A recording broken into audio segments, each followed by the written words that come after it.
Hello friends कैसे हो आप सब। मैं हूं राहुल चौधरी। आज आपको बताने वाला हूं मैं राजस्थान के बारे में, राजस्थान के फिजिकल डिवीजन्स के बारे में, राजस्थान के जो भौतिक प्रदेश हैं कि राजस्थान का जो पूरा पार्ट है राजस्थान को किस किस के अंदर डिवाइडेड, डेजर्ट के अंदर है, हिल के अंदर है, ठीक है, माउंटेन्स में है या प्लेट्यू के अंदर है, प्लेन में है, जो राजस्थान के अंदर जो भी है उसके बारे में आज मैं बात करने वाला हूँ, राजस्थान के फिजिकल डिवीजन्स के बारे में। ठीक है, तो आइए वीडियो स्टार्ट करते हैं और वीडियो के लास्ट तक बने रहिए ताकि आपको राजस्थान के बारे में जो बेसिक डिटेल है वो आपकी क्लियर हो सके। ठीक है, तो राजस्थान के बारे में सबसे पहले बात कर लेते हैं। राजस्थान जो है वो उस राजस्थान के फिजिकल डिवीजन मेनली दो पार्ट्स में डिवाइड किए जाते हैं। सबसे पहले जो राजस्थान का फिजिकल डिवीजन है वो फिजियोग्राफी के द्वारा जो आम जो जोग्राफर थे, ठीक है, जोग्राफर थे, उन्होंने जो देखा वहाँ पे राजस्थान में उसके हिसाब से जो राजस्थान के प्रैक्टिकली जो भी रेनफॉर्म है उसके हिसाब से उन्होंने डिवाइड करे। और एक बता रखा है, एक इंडिविजुअल थिंकर है जिनका नाम है वीसी मिश्रा, उन्होंने भी खुद के हिसाब से करे थे। उन्होंने खुद के हिसाब से 4-6-7 पार्ट वहीं डिवाइड कर दिया। ठीक है, अब राजस्थान में जो नॉर्मल जो हम फिजिकल डिविजन्स की बात करते हैं वो 4 है। ठीक है, अब स्टार्टिंग से बात करते हैं 4 कौन कौन से हैं। सबसे पहला है राजस्थान का, ठीक है, और सबसे इम्पोर्टेंट डेजर्ट, ठीक है, रेगिस्तान, थार का रेगिस्तान। दूसरे नंबर पे है अरावली, हम वेस्ट से बात कर रहे हैं।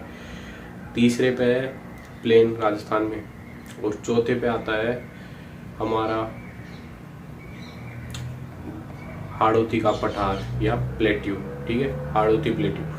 अब ये मैंने 4 बता दिए, अब इनके बारे में बात कर लेते हैं कौन सा कितनी % तक है। ठीक है, तो डेजर्ट जो है वो 61% से भी ज़्यादा पार्ट में राजस्थान के अंदर है, और यहाँ पे ऑलमोस्ट 40% से ज़्यादा लोग यहाँ पे निवास करते हैं, और जो पॉपुलेशन के अंदर 40% से ज़्यादा लोग यहाँ पे रहते हैं। और यहाँ पे जो डिस्ट्रिक्ट्स आते हैं वो बहुत सारे डिस्ट्रिक्ट्स आते हैं। ठीक है, अब नए डिस्ट्रिक्ट भी बन चुके हैं, तो लगभग 20 से ज़्यादा डिस्ट्रिक्ट यहाँ पे आते हैं। यहाँ की जो मिट्टी पाई जाती है वो एरिड है, सॉइल बिल्कुल एरिड है, सैंडी है। ठीक है, मिट्टी के जो कण है वो थोड़े मोटे मोटे पाए जाते हैं और सूखे पाए जाते हैं, जो उड़ उड़ के आंधियों के अंदर एक जगह से दूसरी जगह ट्रेवल भी करते हैं। दूसरी बात करते हैं हम अरावली की। अरावली के अंदर देखिए आप, अरावली के अंदर अगर हम बात करते हैं तो अरावली का जो एरिया है जो राजस्थान का कवर करता है वो ऑलमोस्ट 9%। और कितने % पार्ट पे अरावली, वो कितने % लोग अरावली के अंदर रहते हैं वो है 10%। ठीक है, अब 10% यहाँ पे लेते हैं। अब अरावली के अंदर जो मिट्टी पाई जाती है वो माउंटेन सोइल पाई जाती है। ठीक है, माउंटेन सोइल या फॉरेस्ट सोइल, और ये सब ह्यूमिड पार्ट आ जाता है। ठीक है, क्योंकि यहाँ पे थोड़ी बहुत बारिश भी होती है अरावली के अंदर। फिर आते हैं प्लेन्स के अंदर। प्लेन्स जो है वो ऑलमोस्ट 23% है, 23% है, और 23% के अंदर 39% लोग राजस्थान के प्लेन्स में निवास करते हैं। इसमें जो राजस्थान के जो मेन डिस्ट्रिक्ट है जहाँ पे ज़्यादातर लोग रहते हैं, जैसे जयपुर, भरतपुर, अलवर, दौसा, ठीक है, टोंक, इस टाइप के जितने भी जो मेन जो डिस्ट्रिक्ट्स हैं वो सारे के सारे यहाँ पे आते हैं, जहाँ पे ज़्यादातर लोग रहते हैं, बहुत कम जगह में। और यहाँ पे जो एग्रीकल्चर होती है वो इस पार्ट के अंदर ही सबसे ज़्यादा होती है राजस्थान के अंदर। अब नेक्स्ट हम जो बात कर रहे हैं वो है हाड़ौती का पठार। हाड़ौती का पठार लगभग 7% के लगभग, और यहाँ पे 11% लोग रहते हैं। और ये जो है यहाँ पे सबसे ज़्यादा बारिश भी इसी पार्ट में होती है, हाड़ौती के पठार के अंदर। और ये वेरी ह्यूमिड है, सबसे ज़्यादा बारिश यहाँ पे होती है। और यहाँ की जो मिट्टी पाई जाती है वो ब्लैक सॉइल यहाँ पे पाई जाती है। ठीक है, अब हम बात करेंगे आगे। हेलो फ्रेंड्स, कैसे हो आप सब। अब मैं बताने वाला हूँ आपको राजस्थान के रेगिस्तान के बारे में। राजस्थान का जो पहला भौतिक प्रदेश है वो है रेगिस्तान डेजर्ट। तो डेजर्ट के अंदर राजस्थान का जो डेजर्ट है वो बहुत ज़्यादा बड़ा है, और राजस्थान का भी ये ऑलमोस्ट 60% से ज़्यादा राजस्थान का पार्ट ये घेर के रख रखा है। अब ये जो राजस्थान का जो डेजर्ट है ये कब का बना हुआ है, ये प्लेस्टोसीन या टर्जरी जो काल था, ठीक है, उस काल से बना हुआ है, बहुत पुराना डेजर्ट है। और ये जो डेजर्ट है इसका जो एरिया है रेगिस्तान का ये है 1,75,000 किलोमीटर से भी ज़्यादा, मतलब 175,000 से भी ज़्यादा एरिया ये कवर करता है। अब हम नेक्स्ट बात कर लेते हैं यहाँ पे इसका एक्सपेंशन कितना फैला हुआ है। ये तो इसकी जो लंबाई है वो है ऑलमोस्ट 640 किलोमीटर। ठीक है, इसकी लंबाई है 640 किलोमीटर, और इसकी जो चौड़ाई है वो है 300 किलोमीटर। कितनी चौड़ाई है इसकी? 300 किलोमीटर। ठीक है, अब इसका जो एवरेज एलिवेशन, मतलब इसकी ऊंचाई की बात करते हैं एलिवेशन की या एल्टीट्यूड की, तो वो है 200 से 300 मीटर तक। 200 से खाली 300 मीटर तक ही मतलब ऊंचाई है इसकी समुद्र तल से। अब जो थार डेजर्ट है वो एक चीज़ और बता देता हूँ। थार डेजर्ट के अंदर ऐसा डेजर्ट है जहाँ पे सबसे ज़्यादा लोग निवास करते हैं, ठीक है। बाकी जो डेजर्ट के अंदर आप जाओगे तो वहाँ पे लोग बहुत कम दिखाई देंगे, बट थार डेजर्ट में कंपेरेटिवली ज़्यादा लोग रहते हैं बाकी डेजर्ट के मुकाबले। डेंसिटी बहुत ज़्यादा है यहाँ पे, घनत्व जो है लोगों का वो ज़्यादा मिल जाएगा आपको। अब हम बात कर लेते हैं डेजर्ट के दो पार्ट हैं यहाँ पे मेनली। पहला पार्ट है एरिड डेजर्ट, दूसरा पार्ट है सेमी एरिड डेजर्ट, ठीक है। एरिड या सेमी एरिड डेजर्ट। अब एरिड पार्ट को हम बोलते हैं राठी रीजन भी बोलते हैं और सेमी एरिड को बांगड़ रीजन भी बोलते हैं। राठी रीजन की इसलिए बोलते हैं क्योंकि यहाँ पे क्या है, राठी नाम की एक गाय भी पाई जाती है, ठीक है। और इसके अलावा यहाँ पे जो रीजन है यहाँ पे बारिश बहुत कम होती है, ठीक है। एरिड रीजन भी। और बांगड़ रीजन क्यों बोला जाता है दूसरे रीजन को, क्योंकि वहाँ पे क्या है, बारिश थोड़ी सी ज़्यादा होती है। और एरिड डेजर्ट से लेके अरावली तक के पार्ट को जो बीच का पड़ता है उसको बांगड़ रीजन बोला जाता है, जहाँ पे थोड़े बहुत पहाड़ दिखने लग जाते हैं, रेगिस्तान कम होने लग जाता है। अब जो एरिड रीजन है उसके अंदर बारिश होती है 25 सेंटीमीटर तक लास्ट, और बांगड़ रीजन है वहाँ पे बारिश होती है 25 सेंटीमीटर से 50 सेंटीमीटर तक। अब नेक्स्ट बात कर लेते हैं एरिड रीजन की। अब एरिड रीजन के दो पार्ट्स हैं मेनली, कौन कौन से। पहला है सैंड ड्यून्स वाले, ऐसे जहाँ पे टीले दिखाई देते हैं, रेत के टीले बहुत ज़्यादा दिखाई देते हैं। और दूसरा पार्ट वो है जहाँ पे रेत के टीले दिखाई नहीं देते, ठीक है। रेत के टीले वाला जो हिस्सा है वहाँ वो है 40% के लगभग, 40% से भी ज़्यादा है। और दूसरा है वो है 58% से भी ज़्यादा पार्ट में रेत के टीले दिखाई नहीं देते, ठीक है। अब जो रेत के टीले दिखाई देते हैं वो इसलिए दिखाई देते हैं क्योंकि वहाँ पे रेतीला, अब जो रेत के टीले दिखाई देते हैं ना वो इसलिए दिखाई देते हैं क्योंकि वहाँ पे क्या है, जो मिट्टी है वो रेतीली नहीं है, मतलब रेतीली मिट्टी है, ठीक है, सैंडी सॉइल है। और वहाँ पे जो है वो जो मिट्टी के कण है वो एक जगह से दूसरी जगह आसानी से ट्रेवल कर जाते हैं। अब दूसरा डेजर्ट है वो क्या है, रॉकी डेजर्ट है, हमारा का एग्जाम्पल है। तो वहाँ पे क्या है, जो मिट्टी है वो क्या है, कठोर है, जमी हुई है। तो वहाँ पे जो हवा चलती है तो वो मिट्टी के कण एक जगह से दूसरी जगह नहीं जा पाते। अब हम बात कर लेते हैं इसकी, जो आपको सैंड ड्यून्स देखने के लिए मिलते हैं। तो सैंड ड्यून्स आप सबसे ज़्यादा देखने को मिलेंगे आपको जैसलमेर के अंदर, और सभी प्रकार के सैंड ड्यून्स अगर आपको देखने हैं तो जोधपुर के अंदर आपको मिल जाएंगे आसानी से। अब ये सैंड ड्यून्स बनते कैसे हैं, सैंड ड्यून्स बनते हैं, मिट्टी चलती है तो मिट्टी के कण एक जगह उड़ते हैं तो एक दूसरी जगह जाके जमा हो जाते हैं तो लंबे लंबे और बड़े बड़े सैंड ड्यून्स आपको देखने को मिल जाएंगे। अब जो हमारा रॉकी डेजर्ट है, हमारा का एग्जाम्पल है, वो आपको कहाँ देखने के लिए मिलेगा वो बता देता हूँ मैं। तो ये मिलेगा सबसे पहले जैसलमेर के अंदर भी, जैसे पोखरण, लवाड़ा और रामगढ़, इन तीनों जगह पे आपको देखने के लिए मिलेगा क्या, रॉकी डेजर्ट। इसके अलावा बाड़मेर में बालोतरा और थोक, और इसके अलावा जोधपुर में फलोदी, इन जगहों में आपको क्या है, रॉकी डेजर्ट देखने के लिए मिल जाएगा राजस्थान का। अब जो सैंड ड्यून्स है, अब मैं उनके टाइप्स बताने वाला हूँ आपको। अब इसके अंदर जो पहला जो सैंड ड्यून है उसका नाम है बरखान, ठीक है। अब बरखान जो है वो मतलब जो मून होता है तो हाफ मून की शेप में होता है, वो क्रिस्टल शेप में होता है ये। और ये कैसे बनता है, जो विंड होती है वो एक साइड से चलती है एक साथ ही, और कॉन्वेक्स स्लोप में वो चलती है, और उसके अपोजिट साइड में क्या बनता है, कॉनकेव शेप। अब जब हवा चलती है तो उसमें क्या होता है, वो जैसे चलती है वैसे वो क्या है, वहाँ पे मिट्टी जमा करती जाती है, उसकी दूसरी साइड एक साइड से उठती जाती है। अब ये इस टाइप के जो सैंड ड्यून आपको मिलेंगे शेखावाटी रीजन में सबसे ज़्यादा चूरू में, और चूरू में भी पालेरी गाँव के अंदर ये सैंड ड्यून्स आपको देखने के लिए मिल जाएंगे, ठीक है। अब इनकी हाइट कितनी होती है, इनकी जो ऊंचाई होती है इन सैंड ड्यून्स की, आपको 10 से 20 मीटर तक आसानी से एवरेजली देखने के लिए मिल जाएगी। इनका एक्सपेंस भी कितने बड़े होते हैं, तो ये 200 से 300 मीटर तक बड़े आपको मिल सकते हैं। अगला है ट्रांसवर्स सैंड ड्यून, ये दूसरा एग्जाम्पल है सैंड ड्यून्स का।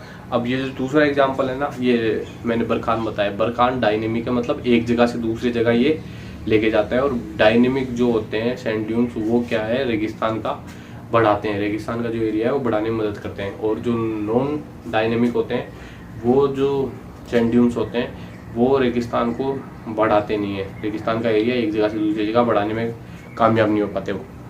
अब मैं बात करने वाला हूँ आपसे तीसरे सैंड ड्यून की, ठीक है। अब जो तीसरा सैंड ड्यून है वो है लीनियर सैंड ड्यून, ठीक है। रेखीय सैंड ड्यून, रेखीय सैंड ड्यून में क्या होता है, एक लाइन में सीधी सी, ठीक है, मिट्टी जमा हो जाती है। वो कैसे होती है, जैसे ही आंधी या तूफान आते हैं, ठीक है, वह तेजी से चलती है, तो उसके साथ ही मिट्टी के कण क्या है, सीधी रेखाओं में जमा हो जाते हैं। जैसे आपको रेगिस्तान के अंदर लकीरें देखने के लिए मिलती है लंबी लंबी, तो वो क्या है, रेखीय सैंड ड्यून्स का ही एग्जाम्पल है, ठीक है। और ये ज़्यादातर देखने के लिए मिलते हैं आपको जैसलमेर के अंदर, और जो लूनी और जवाई जो नदी है, ठीक है, उसका जो पार्ट है वहाँ पे भी आपको ये देखने के लिए मिल जाएंगे, ठीक है, उसके आसपास के रीजन में भी। अब अगला है star shape. Star shape sand dune में होता क्या है कि जो हवाएं चलती हैं वो चारों तरफ से चलती है, तो हमें दूर से देखने के लिए मिलता है कि वो तारा आकार सैंड ड्यून हमें देखने के लिए मिल जाता है। अगला है parabolic sand dune. Parabolic sand dune क्या होता है, ये बरखान बनता है ना, बरखान के बिल्कुल उल्टा बनता है, ठीक है। जैसे बरखान बनता है वैसे उसके बिल्कुल उल्टा बनेगा। ये सबसे ज़्यादा क्या है, राजस्थान के अंदर बनेगा, और राजस्थान के जितने भी जो रेगिस्तान के डिस्ट्रिक्ट्स है, ठीक है, उन सब में देखने के लिए आपको आसानी से मिल जाएगा। अब अगला है self sand dune. Self sand dune में क्या होता है, जब बरखान की जो एक साइड होता है, एक हाथ होता है, दूसरा एरिया होता है एक साइड, वो क्या है, ज़्यादा लंबा खिंच जाता है, ठीक है, मिट्टी जमा होने के कारण, उसको बोलते हैं सेल्फ सैंड ड्यून। ये आपको देखने को मिलेगा चूरू, बीकानेर और जैसलमेर के अंदर, ठीक है।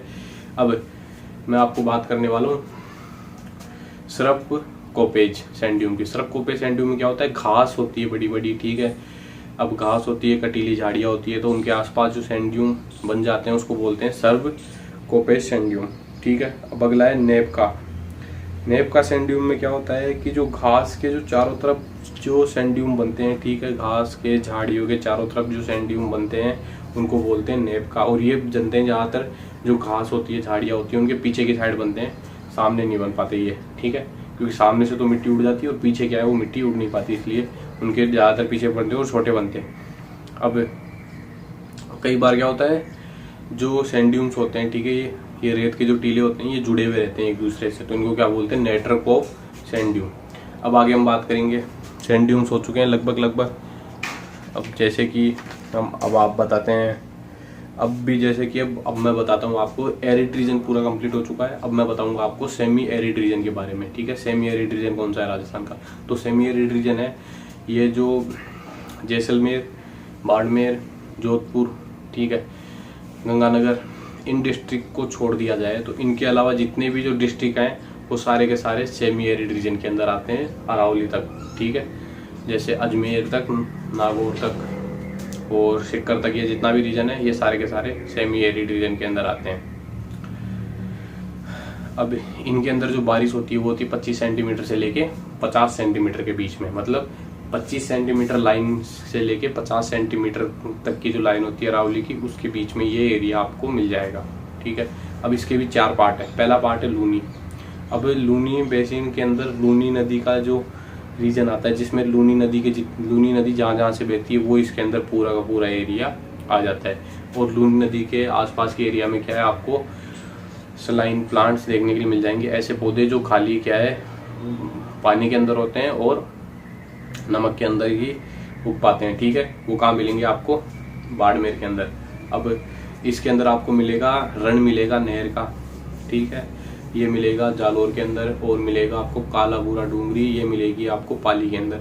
अब ये जो रण होता है ये होता है, देखा जाए तो एक मिट्टी होती है, ठीक है, जमीन होती है, जमीन के ऊपर क्या होता है, जो नमक होता है वो ऊपर आ जाता है, ठीक है, नमक ज़्यादा होने के कारण, या नीचे अगर हम ज़्यादा उस एरिया की सिंचाई कर देते हैं या और कोई कारण के कारण जो नमक होता है वो आ जाता है ज़मीन के ऊपर। अब नमक के ऊपर आने से क्या होता है कि जो ज़मीन होती है, धरातल होता है, वहाँ पे टोटली आपको देखने के लिए मिलेगा क्या, नमक ही नमक, और वो बन जाता है रण। उस एरिया को बोलते हैं रण।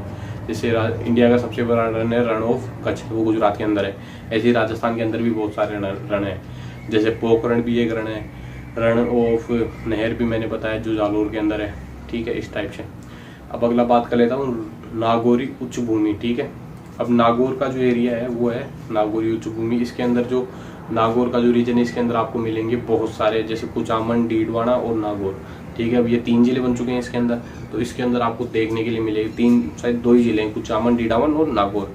तो यहाँ पे आपको बहुत सारी खारे पानी की झीलें देखने के लिए मिलेगी। ये जो पूरा एरिया है यहाँ पे क्या है, पानी भी वैसे भी खारा है और ज़मीन में क्या है, नमक यहाँ पे बहुत सारा है, ठीक है, इसलिए यहाँ पे आपको खारे पानी की झीलें देखने के लिए मिल जाएगी। और यहाँ पे क्या है, बारिश भी बहुत ज़्यादा कम होती है। और यहाँ पे फ्लोराइड नाम की या फ्लोराइड नाम की डिजीज़ भी बहुत ज़्यादा होती है। फ्लोराइड के कारण फ्लोरोसिस नाम की डिजीज़ भी यहाँ पे बहुत ज़्यादा होती है, क्योंकि इसके अंदर जो पानी के अंदर क्या है, नमक बहुत ज़्यादा होता है, ठीक है। और यहाँ पे ऊँट की तरह कुबड़ पट्टी की शेप, मतलब हम्प बैट भी लोगों के हो जाती है, कई टाइप की बीमारी ऐसे हो जाती है, ठीक है। और ये रीजन मिलता है आपको नागौर में और अजमेर में।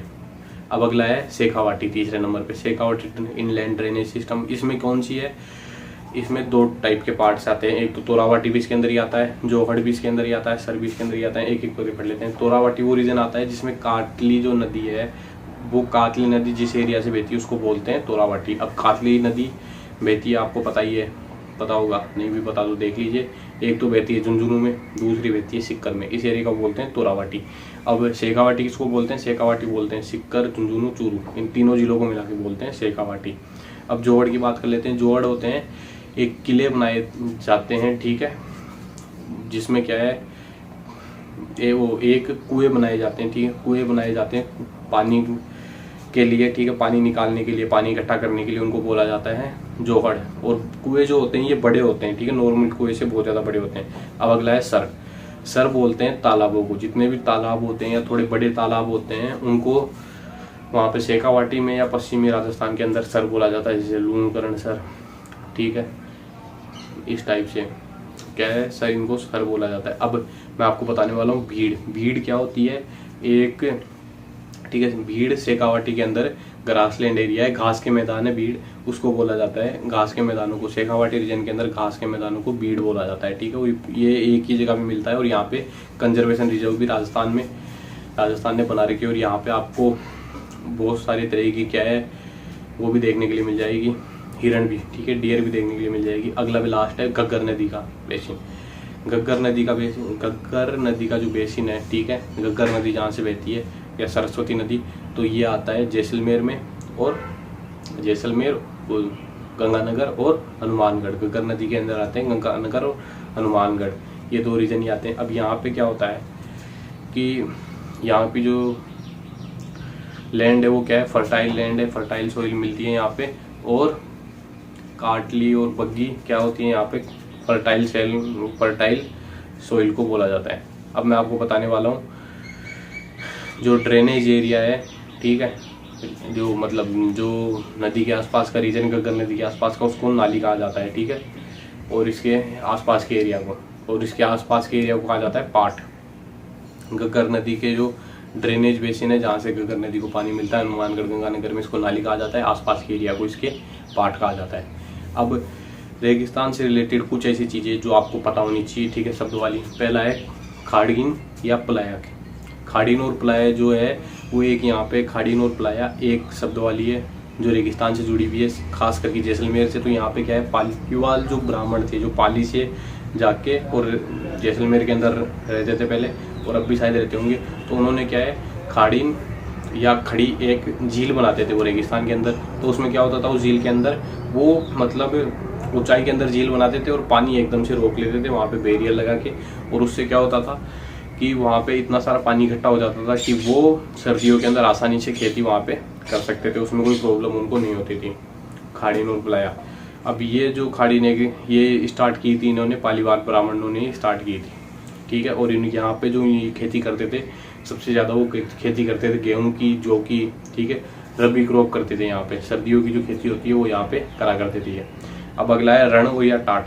रण मैंने बता ही दिया, रण वो एरिया होता है जो क्या है, बहुत ज़्यादा क्या है, जिसमें नमक भरा होता है पूरी तरीके से। और ये जो ज़मीन होती है रण वाली, ये उपजाऊ नहीं होती है, यहाँ पे खेती करना बहुत ज़्यादा मुश्किल काम होता है और इसको रण कहा जाता है। ये सब ज़्यादा मिलेगी आपको जैसलमेर के अंदर और बाड़मेर के अंदर, ठीक है।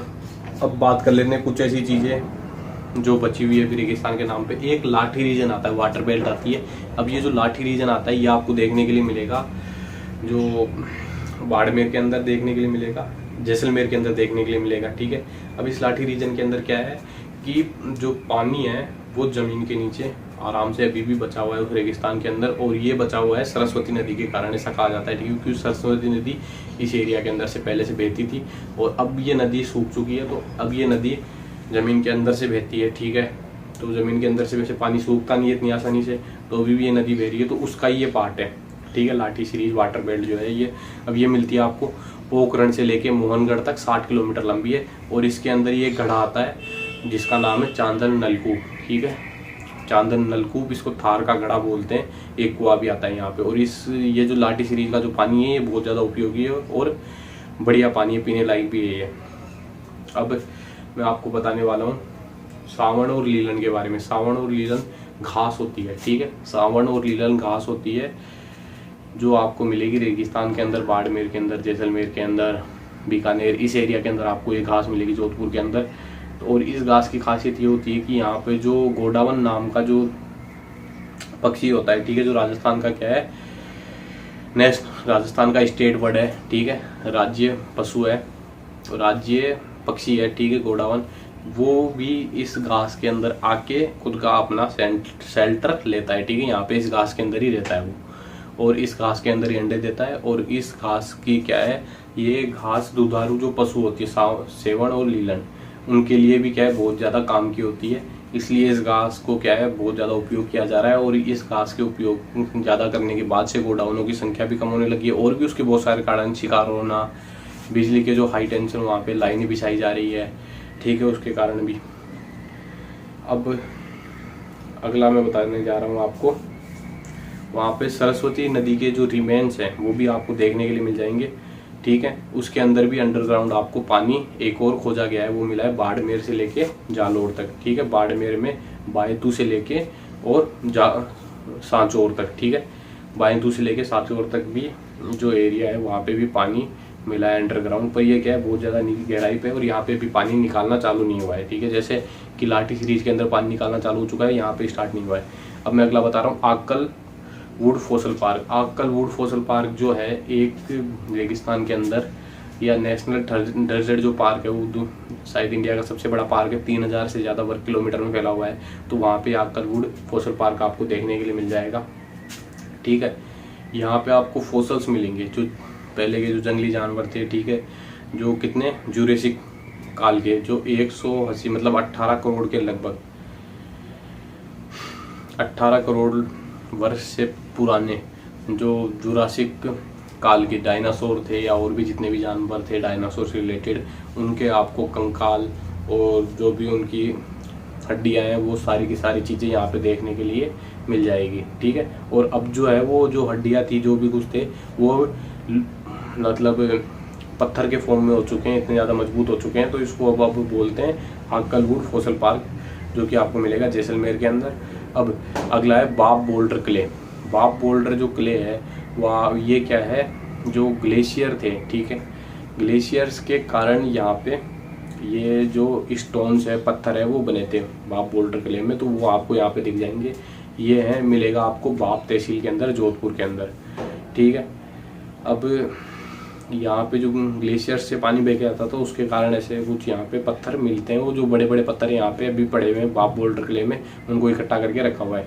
और ये कब का है, ये बोल्डर क्ले लगभग बहुत ज़्यादा पुरानी है, 250 से लेके 280 मिलियन साल पुरानी, मतलब 25 से 28 करोड़ साल पहले के ये बताए जाते हैं। अब अगला मैं बताने जा रहा हूँ आपको,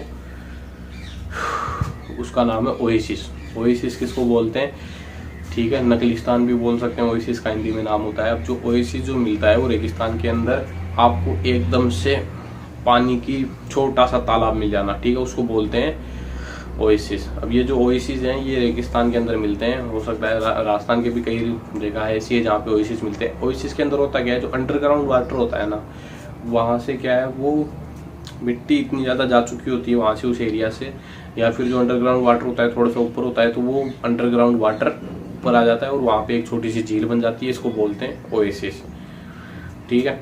अब जो ओएसिस है वो सारे रेगिस्तान में बहुत सारे और बहुत बड़े बड़े ओएसिस भी हैं अपनी अफ्रीका के अंदर, राजस्थान के अंदर भी कोई ओएसिस है। अब दोहरे और दरियान की बात कर लेते हैं। दोहरे तो बोलते हैं, ठीक है, दरियान बोलते हैं जो सैंड ड्यून होते हैं, ठीक है, सैंड ड्यून जो एक जगह से दूसरे जगह जाते हैं उनको बोलते हैं दरियान। और दोहरे बोलते हैं सैंड ड्यून्स के ऊपर जो लकीरें बनी हुई होती हैं उनको बोलते हैं दोहरे। और दोहरे और दरियान आपको सबसे ज़्यादा मिलेंगे जैसलमेर के अंदर। अब मैं आपको बताने वाला हूँ एक सांप के बारे में, जो सांप आपको मिलेगा रेगिस्तान के अंदर, थार के रेगिस्तान में। और इस सांप का नाम है पियूना। पियूना सांप इसको देसी भाषा के अंदर बोला जाता है, ठीक है। और इसका नाम वैसे भी अब पियूना रख दिया गया है। अब पियूना जो सांप होता है वो होता है बिल्कुल आपको रेगिस्तानी मिट्टी की जैसा दिखाई देगा, येलो कलर का होता है और ये दिखता भी नहीं, और ये बहुत ज़्यादा जहरीला सांप होता है, ठीक है। और ये क्या है, सबसे ज़्यादा खतरनाक सांप माना जाता है क्योंकि इसमें जहर बहुत ज़्यादा होता है। अब मार्च ऑफ डेजर्ट के बारे में बता देता हूँ। रेगिस्तान जो है वो शिफ्ट हो रहा है लगातार। अब जो राजस्थान का जो रेगिस्तान है या थार का जो रेगिस्तान है वो है, आपको मैं बता दूं, साउथ ईस्ट से लेके नॉर्थ साउथ वेस्ट से लेके नॉर्थ ईस्ट की तरफ है, ठीक है। साउथ ईस्ट का मतलब जो सिंध की साइड है वहाँ से लेके और हरियाणा, ठीक है, दिल्ली की तरफ, उस तरफ तक यहाँ पे रेगिस्तान फैला हुआ है। दिल्ली तक तो नहीं है वैसे, हरियाणा तक ये रेगिस्तान, पर साइड डायरेक्शन वही है। अब मार्च ऑफ डेजर्ट क्या है कि रेगिस्तान का एक जगह से दूसरी जगह में स्थानांतरित होना, मतलब रेगिस्तान का फैलाव होना, ठीक है, इसको बोलते हैं मार्च ऑफ डेजर्ट। इसके लिए क्या है कि प्लांटेशन भी बहुत ज़्यादा की जा रही है अरावली रीजन में, और गवर्नमेंट की तरफ से कई सारे प्रयास इसके लिए किए जा रहे हैं ताकि जो रेगिस्तान का विस्तार है वो कम से कम हो और फैला नहीं जाए ये। अब इसके अंदर सबसे ज़्यादा योगदान होता है बरखान, जो सैंड ड्यून होते हैं उसका सबसे ज़्यादा इसके अंदर योगदान होता है। अब अगला बताने वाला हूँ मैं बोलसन के बारे में, ठीक है। बोलसन क्या होता है कि जहाँ पे आपको क्या है, रेगिस्तान मिल जाए, मतलब पहाड़ों के बीच में, ठीक है। बोलसन एक रीजन होता है जहाँ पे क्या है, पहाड़ों के बीच में और रेगिस्तान के अंदर आपको क्या है, झील मिल जाए कोई, उसको बोलते हैं बोलसन। और इसका एग्जांपल है सांबर झील, क्योंकि वहाँ पे क्या है, चारों तरफ रेगिस्तान भी है, रेगिस्तान के अलावा वहाँ पे चारों तरफ पहाड़ भी है, और पहाड़ इन सब के बीच में क्या है, वहाँ पे झील भी है, उस एरिया को बोला जाता है बोलसन, ठीक है। इसके लिए बोलसन के लिए कौन कौन सी चीज़ें होना जरूरी है, पहला पहाड़ होना जरूरी है, रेगिस्तान होना जरूरी है, और उन सब के बीच में फिर झील होना भी जरूरी है, इसको बोलते हैं बोलसन बोला जाता है। और बोलसन का एग्जाम्पल कौन सा है, सांबर की झील इसका एक एग्जाम्पल है। अब मैं आपको बताने वाला हूँ थार का जो रेगिस्तान है वो सबसे ज़्यादा कहाँ फैला हुआ है। थार का रेगिस्तान है सबसे ज़्यादा इंडिया के अंदर, ठीक है, इंडिया के अंदर है, ठीक है। और इंडिया के अंदर भी राजस्थान के अंदर थार का रेगिस्तान सबसे ज़्यादा है। और इंडिया के अंदर कौन कौन से राज्य है जहाँ पे थार का रेगिस्तान पाया जाता है, तो हरियाणा, पंजाब, दो जगह तो हो गई, हरियाणा, पंजाब और राजस्थान है ही, गुजरात। इन 4 स्टेट्स के अंदर थार का रेगिस्तान आपको देखने के लिए मिल जाएगा। और इसके अलावा पाकिस्तान के अंदर भी सिंध जो है, और सिंध और पंजाब दोनों के अंदर क्या है, थार का रेगिस्तान है। अब रेगिस्तान के आपको लगता है कि नुकसान ही नुकसान है, वहाँ पे ना तो बहुत ज़्यादा बायोडाइवर्सिटी देखने के लिए मिलती है, ना जंगली जानवर देखने के लिए मिलते हैं वहाँ, ना वहाँ पे पेड़ पौधे होते हैं, ना पानी होता है, तो आपको लगता है रेगिस्तान की बहुत ज़्यादा नुकसान है। पर मैं आपको कुछ ऐसी पॉइंट्स बताने वाला हूँ जो क्या है, थार के बारे में आपको बताएंगे या रेगिस्तान के बारे में बताएंगे कि रेगिस्तान के बहुत ज़्यादा फ़ायदे भी हैं, ठीक है, बहुत सारे फ़ायदे भी हैं। पहला सबसे बड़ा फ़ायदा ये है कि यहाँ पे मिनरल्स पाए जाते हैं। आप देखना जितना भी जो लैंड पार्ट है पूरी दुनिया का, उसमें जो आपको पेट्रोलियम निकाला जाता है, नेचुरल गैस निकाला जाता है और कोयला निकाला जाता है, ये सबसे ज़्यादा निकाला जाता है रेगिस्तान के हिस्से से। आप पूरी दुनिया में कहीं पे भी देख लीजिए, जैसे हम सबसे ज़्यादा जो ऑयल का जो प्रोडक्शन होता है वो सबसे ज़्यादा होता है यहाँ पे अरेबिक रीजन में, ठीक है, सऊदी अरब में, ईरान, इराक, इन पूरे पार्ट में होता है। तो यहाँ पे क्या है, पूरा रेगिस्तान ही है, रेगिस्तान है, इसके कारण ही वहाँ पे क्या इतना ज़्यादा ऑयल प्रोडक्शन हो रहा है। तो यहाँ पे सबसे ज़्यादा क्या होता है, ऑयल प्रोडक्शन होता है। इसका कारण ये है कि हज़ारों लाखों सालों से पहले यहाँ पे जंगल हुआ करता होगा, ठीक है, जंगली जानवर होते होंगे, फिर यहाँ पे क्या मौसम चेंज हुआ और फिर ये सारी चीज़ें धरती के अंदर चली गई, और इनको गए हुए क्या है बहुत सारे साल हो गए, लाखों और करोड़ों साल हो गए। तो उसके बाद क्या है, ये ऑयल के अंदर, कोयले के अंदर, नेचुरल गैस के अंदर अपने आप कन्वर्ट हो गई, ठीक है, और उसके अंदर बहुत ज़्यादा टाइम लगा। तो ये सारी चीज़ें आपको कहाँ देखने के लिए मिलेगी, सबसे ज़्यादा रेगिस्तान के अंदर।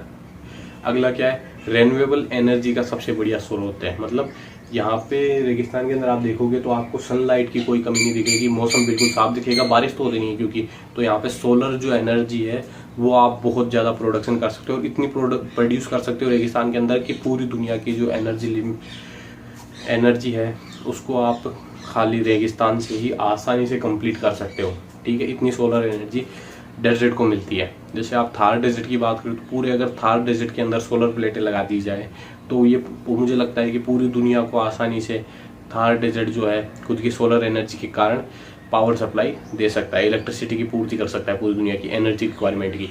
अब यहाँ पे जैसे कोई सा भी डेजर्ट हो तो उन सब में आपको सोलर एनर्जी भरपूर मिलेगी, ठीक है। वहाँ पे क्योंकि पेड़ पौधे भी नहीं होते, बारिश भी नहीं होती, मौसम साफ रहता है, सूर्य की किरणें आसानी से डायरेक्टली पहुँचती है वहाँ पे, तो आपको आराम से सोलर एनर्जी मिल जाएगी। उसके अलावा रेगिस्तान में एक चीज़ नोटिस करना, आप कोई सा भी रेगिस्तान हो, ज़्यादातर रेगिस्तानों में क्या है, हवा बहुत तेज चलती है, ठीक है। तो हवा बहुत तेज चलती है तो वहाँ पे आप विंड एनर्जी का भी प्रोडक्शन कर सकते हो, जो बिल्कुल रेन्यूएबल है और सबसे बढ़िया टाइप है। और इससे जो बिजली बनेगी वो भी क्या है, बहुत सारी बिजली आप यहाँ से विंड एनर्जी से बना सकते हो, क्योंकि यहाँ पे हवा बहुत तेज चलती है, ठीक है। और आसानी से आप इनको इस्टेब्लिश कर सकते हो, कोई ऐसी कोई दिक्कत यहाँ पे आती नहीं है। अब अगला बता देता हूँ न्यूक्लियर टेस्ट। आप रेगिस्तान के अंदर जो है वो मतलब रेगिस्तान के अंदर जो लोग रहते हैं वो बहुत कम लोग रहते हैं, ठीक है। राजस्थान के अंदर भी अगर देखा जाए तो बहुत कम लोग रहते हैं। बाकी राजस्थान का जो रेगिस्तान है वो ऐसा रेगिस्तान है जहाँ पे डेजर्ट की अगर बात की जाए तो डेंसिटी जो है सबसे ज़्यादा है, सबसे ज़्यादा लोग राजस्थान के रेगिस्तान के अंदर ही निवास करते हैं। यह बात आपको बिल्कुल अच्छी तरीके से समझ में आ गई होगी।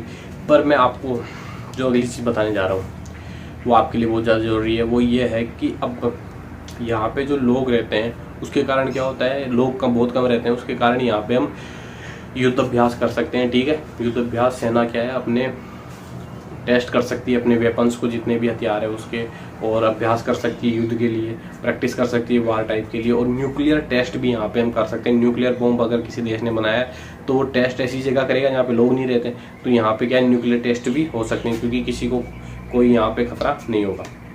अगला हम बताया था कि जो डेजर्ट के अंदर जो बायोडाइवर्सिटी पाई जाती है, तो यहाँ पे डेजर्ट के अंदर आपको बहुत सारे जानवर भी मिल जाएंगे जो क्या है, ओनली डेजर्ट के अंदर सर्वाइव कर सकते हैं, रेगिस्तान के अंदर रह सकते हैं। और दूसरे अगर आप उन जानवरों को जंगल के अंदर ले जाओगे तो हो सकता है वहाँ पे वो सर्वाइव नहीं कर पाए। तो ऐसे जानवर भी आपको क्या है, डेजर्ट के अंदर ही पाए जाएंगे। अब नेक्स्ट आपको बता देता हूँ एनिमल वेल्थ। मतलब जो राजस्थान का जो रेगिस्तान है ना, थार डेजर्ट, वहाँ पे आपको सबसे ज़्यादा जानवर देखने के लिए मिल जाएंगे। जैसे बाड़मेर, जैसलमेर, जोधपुर, इस इलाके के अंदर अगर आप जाओगे तो यहाँ पे आपको बहुत सारी गाय देखने के लिए मिलेगी। गाय के अलावा भेड़ देखने के लिए मिलेगी, बकरियाँ देखने के लिए मिलेगी, ऊँट देखने के लिए मिलेंगे। तो सबसे ज़्यादा ये मिलेंगे ओनली थार के रेगिस्तान के अंदर ही, ठीक है, बाड़मेर के अंदर ही। जैसे ऊँट, ये सारी चीज़ें आपको राजस्थान के अंदर ही देखने के लिए मिलेगा, और कहीं मिलेगा ही नहीं। बहुत कम चांस है कि बाकी दूसरे देश अपने मतलब राजस्थान के अलावा और किसी स्टेट के अंदर ये देखने के लिए मिल जाए। ये किसके कारण है, डेजर्ट के कारण ही, क्योंकि वहाँ पे खेती तो इतनी होती नहीं, तो वहाँ पे क्या है, पशुपालन ज़्यादा किया जाता है, कैटल रियरिंग ज़्यादा की जाती है। अगला है यहाँ पे जो जितने भी रेगिस्तान होते हैं यहाँ पे क्या है, जो झीलें पाई जाती है वो ज़्यादातर झीलें कैसी पाई जाती है, ठीक है, लेक्स पाई जाती है। वो कैसी पाई जाती है, नमकीन, ठीक है, नमकीन या नमक वाली झीलें पाई जाती है, जिसमें क्या है, नमक की क्वांटिटी बहुत ज़्यादा होती है। इसलिए यहाँ पे क्या है, नमक का जो प्रोडक्शन होता है ना, सोल्ट का प्रोडक्शन, वो बहुत ज़्यादा किया जाता है। जैसे सांबर एक एग्जाम्पल है, सांबर के अलावा डीडवाना, कुचामन, और भी जैसे कि बहुत सारी ऐसी झीलें हैं, 55, ठीक है, लूणगरण सर। यहाँ से क्या है, हम नमक का आराम से बहुत बढ़िया तरीके से प्रोडक्शन कर सकते हैं और नमक की कमी हम पूरी कर सकते हैं। और यहाँ का जो नमक होता है वो जो समुद्री नमक होता है उससे क्या है, कई गुना बेहतर होता है। ये मैंने बताया आपको राजस्थान के। तो आप सब मैं आज आपको बताने वाला हूँ मैं अरावली माउंटेन रेंज के बारे में, अरावली के बारे में। जो अरावली जो है राजस्थान का सबसे बड़ा, राजस्थान के अंदर जो पहाड़ आते हैं, माउंटेन रेंज आती है, ठीक है, पर्वत श्रृंखला आती है, उसको बोलते हैं अरावली। और राजस्थान के अंदर ही नहीं है, राजस्थान के अलावा हरियाणा, गुजरात, राजस्थान और यहाँ तक कि दिल्ली तक अरावली की जो पहाड़ियाँ हैं वो मिलती है, ठीक है। यहाँ तक ये भी माना जाता है जो लाल किला जो है वो शायद अरावली की पहाड़ी पे ही स्थित है, ठीक है, या उसके आसपास ही स्थित है। अब हम बात कर लेते हैं अरावली की। तो अब अरावली का जो ओरिजिन की बात कर लेते हैं। अरावली का जो ओरिजिन हुआ था वो हुआ था प्री कैम्ब्रिक एज के अंदर, प्री कैम्ब्रिक युग के अंदर हुआ था। और अरावली स्टार्टिंग के अंदर फोल्ड माउंटेन थी, जब इसकी हाइट हुआ करती थी 2700 से लेके 3000 मीटर के लगभग एवरेज हाइट हुआ करती थी अरावली की। और अरावली की जो हाईएस्ट पीक होगी वो लगभग 4 या 5000 मीटर के लगभग होगी। और हो सकता है कि उस टाइम पे यहाँ पे ग्लेशियर्स भी मिलती हो अरावली के अंदर। बहुत पहले की बात बता रहा हूँ मैं, लाखों साल पहले की, करोड़ों साल पहले की। पर अब अरावली अवशोषित हो के और अब रेजिडेंट फॉर्म में आ चुकी है, ठीक है। अब जो है अवशोषित फॉर्म में अरावली हो चुकी है, रेजिडुअल फॉर्म में के अंदर अब अरावली हो चुकी है। अब जो अरावली का जो टोटल किलोमीटर है, कितना है, लंबाई कितनी है इसकी, 692 किलोमीटर, 692 किलोमीटर। राजस्थान के अंदर खाली 550 किलोमीटर अरावली पाई जाती है। अब जो 692 किलोमीटर है वो कहाँ से कहाँ तक है, तो ये है गिरनार की जो पहाड़ियाँ हैं गुजरात के अंदर, वहाँ से अरावली स्टार्ट होती है और रायसेना हिल तक है, जो कि हरियाणा और दिल्ली के बॉर्डर के आसपास या दिल्ली के अंदर ये आता है, ठीक है। और राजस्थान के अंदर 550 किलोमीटर आबू से लेके सिरोही के आबू से लेके खेतड़ी तक, झुंझुनू तक, ठीक है। ये इसकी लंबाई की बात कर ली हमने। अब बात कर लेते हैं अरावली की। अरावली के 3 पार्ट्स हैं। कौन कौन से? पहला है नॉर्थ अरावली, साउथ अरावली, दूसरा है मिडल अरावली, तीसरा है साउथ अरावली। नॉर्थ अरावली जो है वो आता है झुंझुनू से लेके जयपुर तक। इसकी जो हाईएस्ट पीक है वो है रघुनाथगढ़, जिसकी हाइट है 1055 मीटर। अब हम बात कर लेते हैं मध्य अरावली की, मिडल अरावली की। मिडल अरावली जो है इसकी हाइट सबसे ज़्यादा नीचे है, ठीक है, सबसे कम हाइट है इसकी, और ये सबसे कम दूरी तक फैली हुई अरावली है। ये आती है जयपुर से लेके राजसमंद तक, और इसके अंदर जो मुख्य जिला जो इसके अंदर आता है वो है अजमेर। और ये अजमेर की 2 पहाड़ियाँ है, उसकी हाईएस्ट पीक है, ठीक है। सबसे ऊंची चोटियाँ हैं वो है टोडगढ़ और तारागढ़, ठीक है। दोनों की हाइट है लगभग 934 मीटर, ठीक है। यह है टोडगढ़ की हाइट है। टोडगढ़ का वैसे पुराना नाम क्या था? मोरौंजी। अब हम बात कर लेते हैं दक्षिणी अरावली की। दक्षिणी अरावली जो है इसकी जो हाइट है दक्षिणी अरावली की वो काफ़ी अच्छी है, ठीक है। दक्षिणी अरावली की जो हाइट है वो बहुत ज़्यादा है, और सबसे ज़्यादा फैली हुई भी जो अरावली है वो दक्षिणी अरावली है, साउथ अरावली है। अब ये है राजसमंद से लेकर के सिरोही तक ये अरावली। अब इसके अंदर सबसे ऊंची चोटी जो इसके अंदर आती है, और अरावली की भी सबसे ऊंची चोटी वही है, उसका नाम है गुरु शिखर, जिसकी हाइट है 1722 मीटर, ठीक है। 1722 मीटर इसकी टोटल हाइट है गुरु शिखर की। अब जो दक्षिणी अरावली है, साउथ अरावली, इसके 2 पार्ट्स हैं। पहला अरावली उसका नाम है आबू अरावली, दूसरी अरावली उसका नाम है मेवाड़ अरावली। आबू अरावली जो है वो मिलती है मेनली आबू के अंदर, सिरोही के अंदर और पाली के अंदर। इसकी जो हाईएस्ट पीक है वो आपको पता ही है, गुरु शिखर है, ठीक है। इसकी हाइट है कितनी? 1722 मीटर। दूसरी है मेवाड़ अरावली। इसकी जो टॉप पीक है वो, इसमें कौन कौन से जिले आते हैं? राजसमंद और उदयपुर, दोनों किसके पार्ट थे? मेवाड़ के पार्ट थे। नाम भी मेवाड़ी है इसलिए यहाँ पे 2 ही जिले आते हैं। नाम कौन कौन से हैं? राजसमंद और उदयपुर। अब इसके अंदर जो हिल आता है, जो पहाड़ आता है, सबसे ऊंचा है, उसका नाम है जगरा। जगरा जो है उसकी हाइट है 1431 मीटर, 1431 मीटर। अब हम बात कर लेते हैं राजस्थान के जो ये अरावली के जो सबसे जो टॉप पीक्स हैं, सबसे ऊंची जो चोटियां हैं उनकी, ठीक है। सबसे पहले नंबर पे है गुरु शिखर, इसकी हाइट है 1722 मीटर, 1722 मीटर।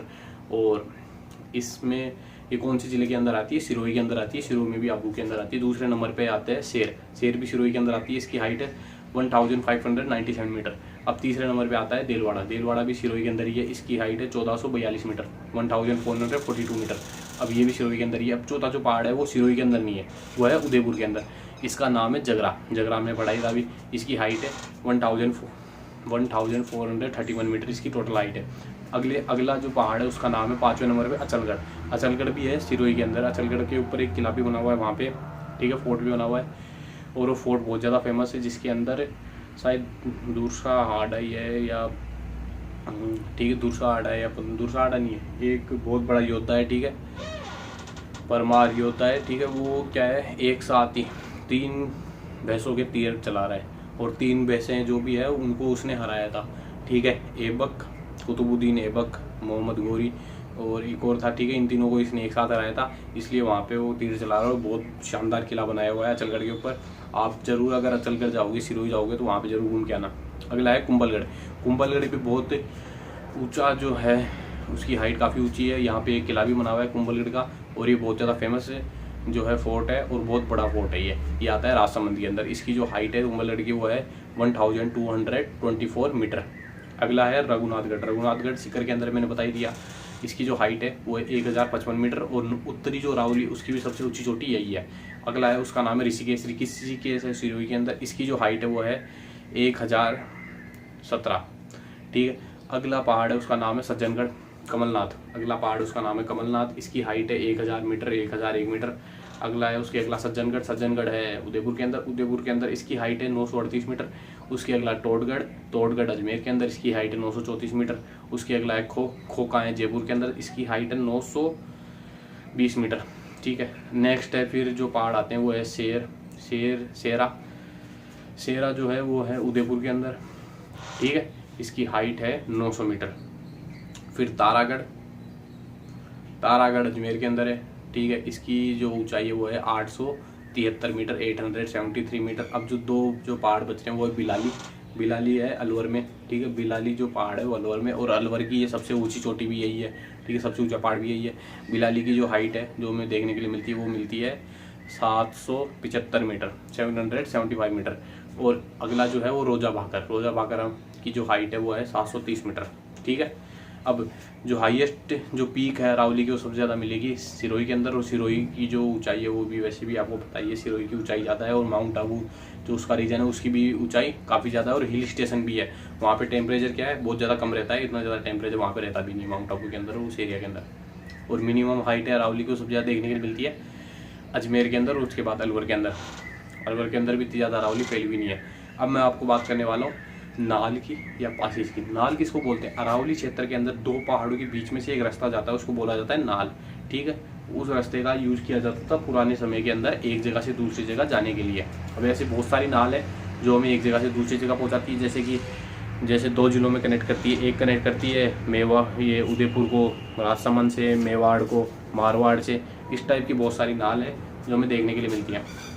पहाड़ है, कनेक्टेड रहते हैं, ठीक है, सारे के सारे जो पर्वत है वो जुड़े हुए रहते हैं। तो उनके बीच में से जब वो पहाड़ नीचे गिरते हैं, ठीक है, तो नीचे आते हैं तो वो उस टाइम पे उनकी हाइट कम हो जाती है, रास्ते के फॉर्म में वो काम करते हैं, ठीक है, उसको बोला जाता है नाल। अब यहाँ पे क्या है, बहुत सारी नाल है। इसमें मैं बता देता हूँ, पगलिया जो नाल है वो सबसे ज़्यादा फेमस है। पगलिया नाल जो मेवाड़ को मारवाड़ के बीच में जोड़ती है, मारवाड़ को जोड़ती है पाली से, और मेवाड़ को जोड़ती है ये राजसमंद से, ठीक है। अगला है बरनाल। बरनाल जो है वो पाली को अजमेर से जोड़ती है, ठीक है, पाली के बर से लेके अजमेर के ब्यावर को ये जोड़ती है। इसके अलावा बहुत सारे नाल है, जैसे अलवर के अंदर है पवारिया नाल और सुरनाल, ठीक है। सुरनाल और ये पवारिया नाल, इनमें से एक नाल जो है वो ब्यावर के अंदर है, पवारिया नाल। और इसके अलावा राजसमंद के अंदर बहुत सारी नाल है, जैसे सोमेश्वर नाल, हाथीगुडा नाल, उसके अलावा कमली नाल, गोरन नाल, पगलिया नाल, ठीक है। इस टाइप से बहुत सारी नाल है। और जैसे उदयपुर के अंदर भी काफ़ी नाल है, ठीक है, खेवड़ा, पुलवारी की नाल, ठीक है, हाथी नाल, डोगा नाल। और पाली के अंदर भी 2 नाल है, बरनाल और देसूरी की नाल, ठीक है। ये मैंने बताया दिया, ये फेमस नाल है। वैसे वो इसके अंदर जो नाल है रावली के अंदर वो बहुत सारी देखने की मिलती है। यहाँ तक कि अजमेर के अंदर भी, जयपुर के अंदर भी काफ़ी नाल है, वो देखने के लिए मिल जाएगी। नाल किसको कहा जाता है ये आपको पता होना चाहिए। नाल कहा जाता है रास्ते को जो अरावली के बीच में 2 पहाड़ियों के जुड़ने से बनता है, ठीक है। उस टाइम पे होता क्या है कि उस जगह की जो ऊंचाई होती है वो कम हो जाती है, और वहाँ पे एक रास्ता फॉर्म हो जाता है, ठीक है, पास बन जाता है, उसको बोलते हैं नाल। और जो पासी जो हिमालय के अंदर बनते हैं उनको बोलते हैं ला, ठीक है। अब हम बात करते हैं यहाँ पे जो अरावली के अंदर कुछ पठार पाए जाते हैं, उन पठारों की हम बात कर लेते हैं। पहला जो पठार है उसका नाम है उड़िया पठार।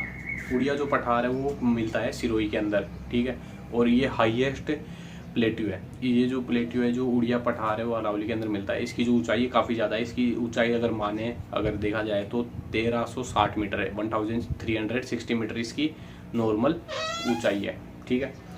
अब हम अगली बात कर लेते हैं, और ये जो है हाईएस्ट प्लेट्यू है राजस्थान का, ये मैंने बता ही दिया। आबू प्लेट्यू दूसरा नंबर का, आबू प्लेट्यू इसकी भी क्या है, दूसरे नंबर की हाइट है, और ये दक्षिणी अरावली के अंदर ही पाया जाता है, आबू के अंदर पाया जाता है, सिरोही के अंदर मिलता है। इसकी हाइट है 1200 मीटर, ठीक है। और ये एग्जाम्पल है बैथोड स्ट्रक्चर का, डोम स्ट्रक्चर का, ठीक है, इस टाइप से, ठीक है। ये इस टाइप से जो बनता है इसका एग्जाम्पल है क्या, आबू प्लेट्यू, बैथोड स्ट्रक्चर का। अगला है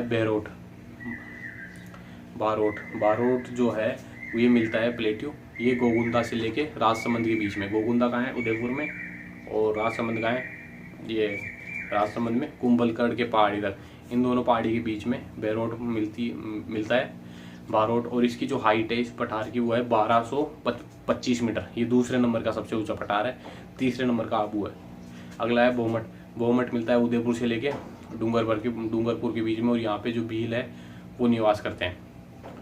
और अगला है लसाड़िया जो जैसमंद झील है उसके आसपास का जो प्लेट्यू है, जो जैसमंद झील के पूर्व के अंदर स्थित है, उसको बोलते हैं लसाड़िया प्लेट्यू। और ये जो प्लेट्यू है ये आता है सुंबलगढ़ और प्रतापगढ़ के बीच में, ठीक है, उदयपुर में जैसमंद के अंदर।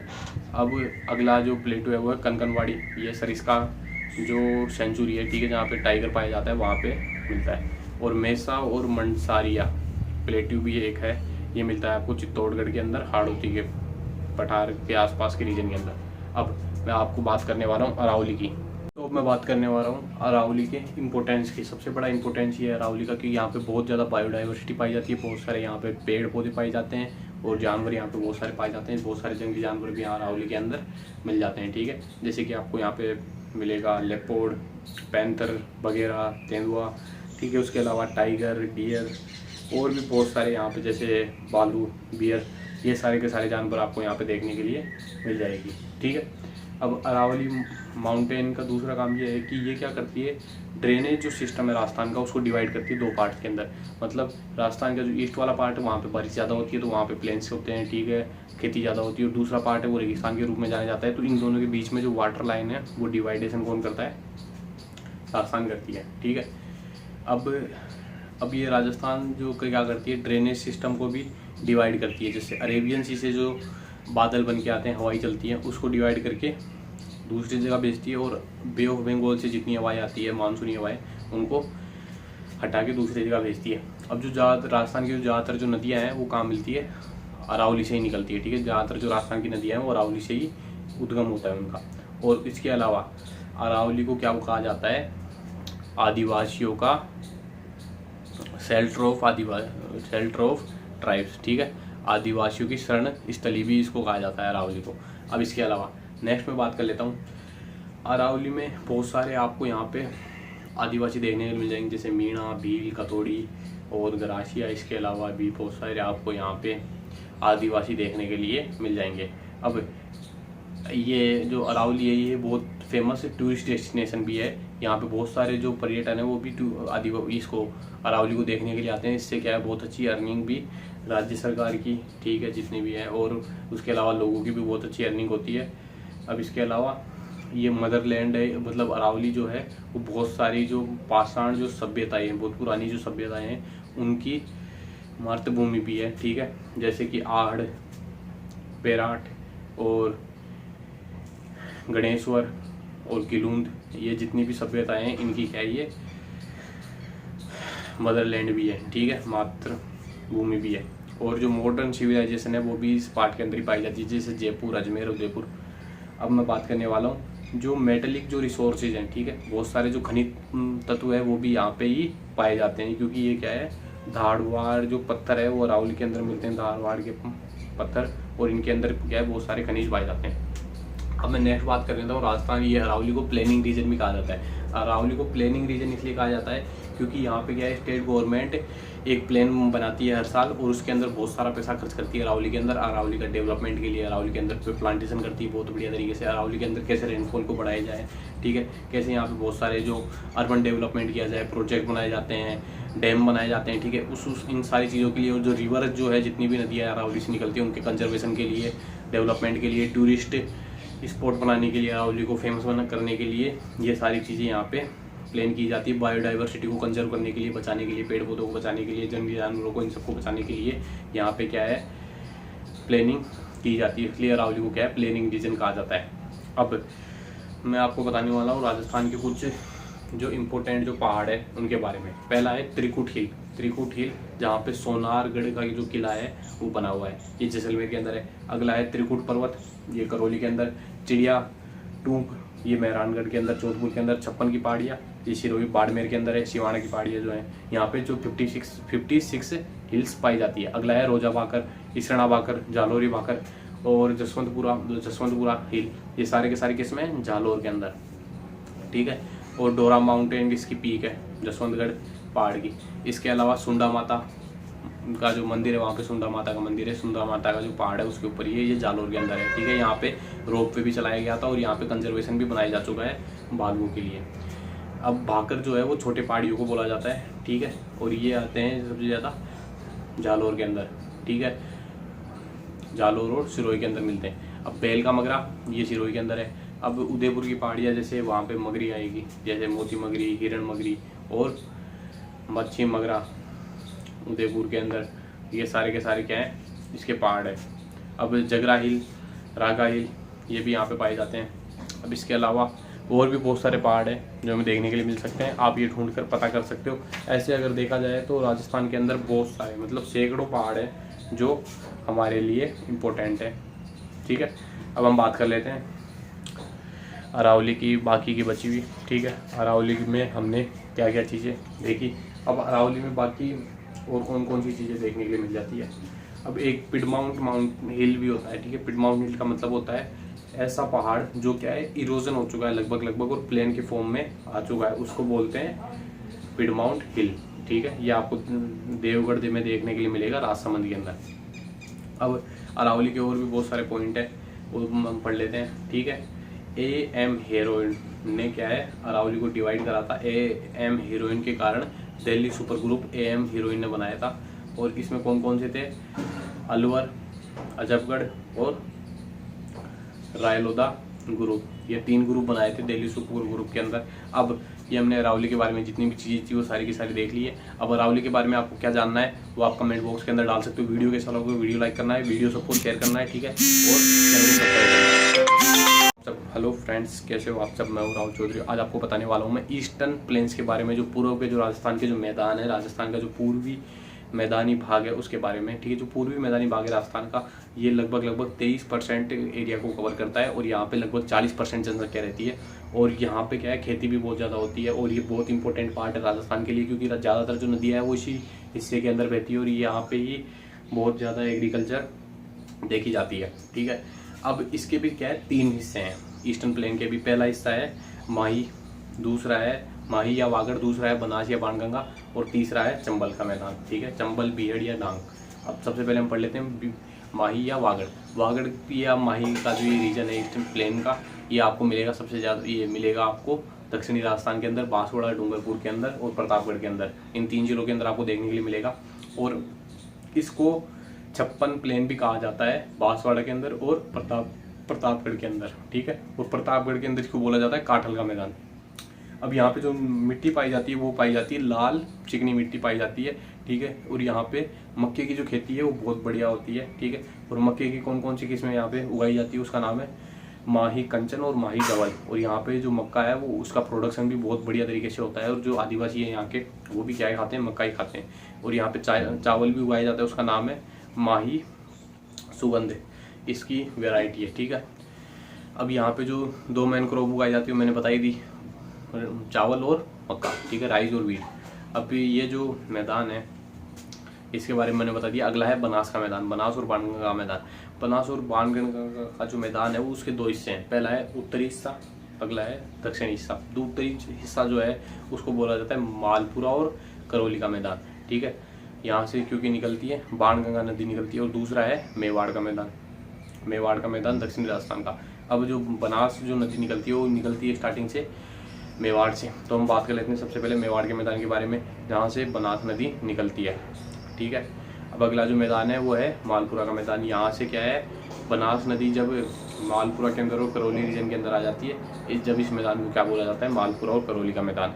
अब ये यहाँ पे जो कौन कौन से डिस्ट्रिक्ट्स आते हैं, ठीक है, मालपुरा के मैदान में आते हैं टोंक, सवाई माधोपुर और अजमेर। और मेवाड़ में आते हैं राजसमंद, भीलवाड़ा और चित्तौड़गढ़। अब ये जो यहाँ पे मिट्टी पाई जाती है ना इन मैदानों में, वो पाई जाती है भूरी मिट्टी पाई जाती है, ठीक है, ब्राउन सॉइल पाई जाती है। अब अगला हम बात कर लेते हैं बाणगंगा के मैदान की। बाणगंगा मैदान पाया जाता है जयपुर में, दौसा में और भरतपुर में, और इसको रोही का मैदान भी बोलते हैं। अब जो बाणगंगा जो नदी है वो अब लगभग सूख चुकी है। बाणगंगा को नदी को निकले हुए लगभग 20 साल से ज़्यादा हो चुके हैं और अब बाणगंगा नदी लगभग पूरी तरीके से सूख चुकी है। और यहाँ पे जो मैदान के अंदर जो मिट्टी पाई जाती है वो पाई जाती है जलोढ़ मिट्टी, एलुवियल सोइल। और यहाँ पे खेती करने के लिए बहुत ज़्यादा उपजाऊ ये सोइल होती है। अगला जो मैदान है वो है चंबल। चंबल अगली जो बात कर रहे हैं 3रे नंबर पे वो है चंबल का मैदान। चंबल के मैदान को हम रिवाइन या डांग भी बोलते हैं, ठीक है, बीहड़ भी कहा जाता है, क्योंकि यहाँ पे क्या है ये बेडलैंड टोपोग्राफी बनाती है। जो चंबल की नदी है वो बहुत ज़्यादा नुकसान करती है, ठीक है, बारिश के टाइम पे।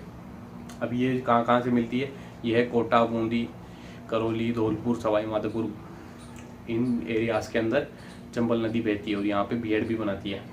अब यहाँ पे जो है पॉपुलेशन डेंसिटी वो ईस्टर्न प्लेन के अंदर सबसे ज़्यादा मिलती है, क्योंकि यहाँ पे पानी की कमी नहीं है, खेती बहुत बढ़िया होती है और लोग इसके लिए यहाँ पे रहना पसंद करते हैं। अब हम जैसे मैदानों की बात करें, अदर इम्पोर्टेंट पॉइंट्स की बात करें यहाँ पे और कौन कौन से हैं, तो वो ये है कि यहाँ पे क्या है लोग बहुत ज़्यादा रहते हैं, ठीक है, सबसे बड़ी बात यही है।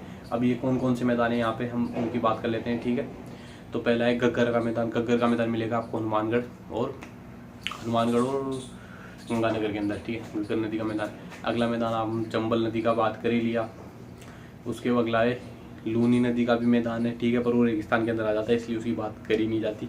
लूनी नदी जहाँ जहाँ से बहती है, जैसे कि अजमेर से तो निकलती है, तो अजमेर के अंदर वैसे काउंट नहीं होता क्योंकि रेगिस्तान के अंदर अजमेर नहीं आता। उसके अलावा नागौर, जोधपुर, ठीक है, और उसके अलावा भी बाड़मेर, जालौर, ये सारे इससे इसके अंदर आ जाते हैं। उसके अलावा अब हम बात कर लेते हैं, ठीक है, ये मैंने प्लेन्स की बात कर ली। अगर वीडियो अच्छा लगा तो वीडियो लाइक कर देना, चैनल को सब्सक्राइब कर लेना। और अगर आपको और भी कोई जानकारी चाहिए राजस्थान के बारे में या राजस्थान के मैदानों के बारे में, रेगिस्तान के बारे में और कोई जानकारी इस टाइप की चाहिए तो आप कमेंट करके बता सकते हो। मैं उसके जो अगला वीडियो है वो लाने की कोशिश करूँगा, ठीक है। और चैनल को सब्सक्राइब जरूर कर लेना और शेयर करना वीडियो को। कैसे हो आप सब? मैं आज मैं बात करने वाला हूँ पठारी प्रदेश की। हाड़ौती का जो पठार है उस पठारी प्रदेश की मैं बात करने वाला हूँ, ठीक है। तो हाड़ौती का जो पठारी प्रदेश है वो है बना हुआ है बेलेस्टिक लावा से, ठीक है। जो लावा जो है जो निकला था, ज्वालामुखी से जो निकले थे, उद्गम हुआ था, उसके कारण ही ये बना हुआ है, ठीक है। अभी इसमें जो वोल्केनिक इरप्शन हुआ था उससे जो काली मिट्टी निकली थी, वहाँ पे वही काली मिट्टी हाड़ौती के मैदान के, हाड़ौती के पठार के ऊपर फैली हुई है। इसकी जो नॉर्मल जो ऊंचाई है, हाइट है, एलिवेशन है, वो है 500 मीटर के लगभग, ठीक है। अब यहाँ पे जो मिट्टी पाई जाती है वो पाई जाती है ब्लैक सॉइल। अब मैं आपको बताने वाला हूँ हाड़ौती जो है वो 2 पार्ट्स में मेनली डिवाइड होता है, ठीक है, और 3 इसके माइनर पार्ट होते हैं। 2 पार्ट कौन कौन से? पहला जो है दक्कन का जो लावा है, डेक्कन का जो लावा है उसमें, और दूसरा है विंध्याचल के पार्ट में, ठीक है। ये 2 पार्ट इसके अंदर मिलते हैं। अब इसके अंदर एक ग्रेट बाउंड्री फॉल्ट भी पाई जाती है जो है हाड़ौती और अरावली के बीच में पाई जाती है, ठीक है। अब इसका जो एक्सटेंशन है वो चित्तौड़गढ़, बारा, कोटा, बूंदी और उदयपुर, वो धौलपुर और सवाई माधोपुर। उदयपुर इसके अंदर नहीं आता। अब डेक्कन वाले लावे की बात कर लेते हैं तो इसके 2 पार्ट हैं। ये मालो के अंदर भी है और ऊपर माल रीजन के अंदर भी है। पहला मालो की बात कर लेते हैं। मालो वाला रीजन है वो प्रतापगढ़ और झालावाड़ को बोला जाता है, ठीक है। और ऊपर माल के अंदर भीलवाड़ा, चित्तौड़गढ़ आ जाता है। भीलवाड़ा में बिजोलिया और चित्तौड़गढ़ में इसके अंदर आता है भैंसरोडगढ़। अगला विंध्याचल स्क्रैप लैंड की बात कर लेते हैं। विंध्याचल के अंदर हाड़ौती और डांग इसमें रीजन आ जाते हैं 2। हाड़ौती के अंदर आते हैं कोटा, बूंदी, झालावाड़, बारा। कोटा, बूंदी, बारा, झालावाड़, ये 4 डिस्ट्रिक्ट आ जाते हैं हाड़ौती के अंदर, तो आप सबको पता भी होगा। और डांग के अंदर आते हैं सवाई माधोपुर, करौली, धौलपुर, ठीक है। ये सारे डिस्ट्रिक्ट इसके अंदर डांग के अंदर आ जाते हैं। अब यहाँ पे क्या है, खेती बहुत ज़्यादा बढ़िया होती है, पानी की भी कोई कमी नहीं है, ठीक है, क्योंकि यहाँ पे चंबल नदी बहती है। अब यहाँ पे जो मिनरल्स भी बहुत सारे पाए जाते हैं, ठीक है, बहुत सारे यहाँ पे पत्थर पाए जाते हैं जो क्या है बहुत इंपॉर्टेंट है। पहला है सैंडस्टोन, ठीक है, जो पाया जाता है भरतपुर के अंदर सबसे ज़्यादा। उसके बाद है लाइम स्टोन, फिर है कोटा स्टोन, फिर है रेड स्टोन, फिर है डायमंड भी यहाँ पे पाया जाता है। अब यहाँ पे जो अगर और भी डिविजन्स की बात करें हाड़ौती के, तो वो कौन कौन से हैं? तो पहला रीजन है यहाँ पे हिल्स पाए जाते हैं चंद्राकार रूप में, क्रिस्टाइन शेप में। और उसके बाद है यहाँ पे स्कार्पलैंड भी पाया जाता है, ठीक है। और फिर है यहाँ पे डांग और डांग रीजन भी पाया जाता है, ठीक है। अब क्रिश्चियन शेप हिल्स की बात कर रहा हूँ मैं, तो क्रिश्चियन शेप हिल के अंदर क्या होगा कि बूंदी और मुकुंदरा की जो पहाड़ियाँ हैं वो इसके अंदर आती है, कोटा, बूंदी, झालावाड़ के अंदर। और शाहबाद अपलेट के अंदर क्या है कि हॉर्स जो घोड़े की जो नाल होती है, ठीक है, हॉर्स शू शेप के अंदर ये पहाड़ियाँ मिलती है रामगढ़, बारा के अंदर। और सहरिया जो हिल है, सहरिया जो ट्राइब है, ठीक है, सहरिया जो आदिवासी है वो इसके अंदर मिलता है।